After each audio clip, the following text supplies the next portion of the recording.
बात करें दिल्ली की, तो दिल्ली में जहां प्रधानमंत्री नरेंद्र मोदी की अध्यक्षता में केंद्रीय कैबिनेट ने अहम फैसले लिए। केंद्रीय कैबिनेट ने दिल्ली मेट्रो फेज 5A के विस्तार को मंजूरी दे दी है। इसकी जानकारी केंद्रीय मंत्री अश्विनी वैष्णव ने दी। एक रिपोर्ट।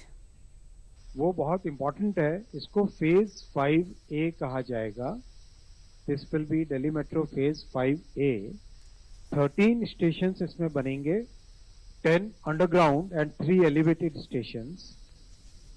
16 किलोमीटर नई लाइन इसमें बनेगी, 16 kilometres, and the total investment will be 12,015 crore. केंद्रीय मंत्री अश्विनी वैष्णव बुधवार को केंद्रीय कैबिनेट में लिए गए अहम फैसलों की जानकारी दे रहे थे।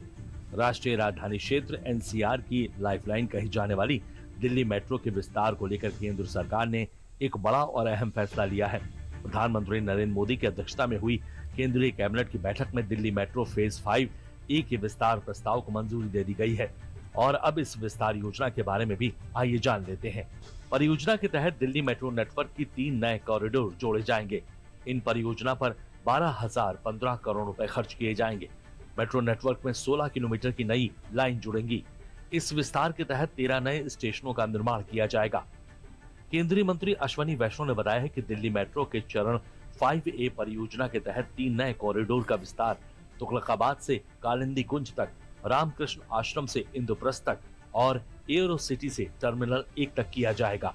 ये जो 3 आज कॉरिडोर्स अप्रूव हुए हैं, रामकृष्णा आश्रम आरके आश्रम मार्ग से Indraprastha 9.9 kilometres at an investment of 9,570 crores. Aerocity to Airport Terminal 1, 2.3 kilometers, 1,419 crores. Tughlakabad to Kalindi Kunj, 3.9 kilometers, 1,024 crore rupees. सरकार का लक्ष्य अगले 3 वर्षों के भीतर इस विस्तार को पूरा करना है।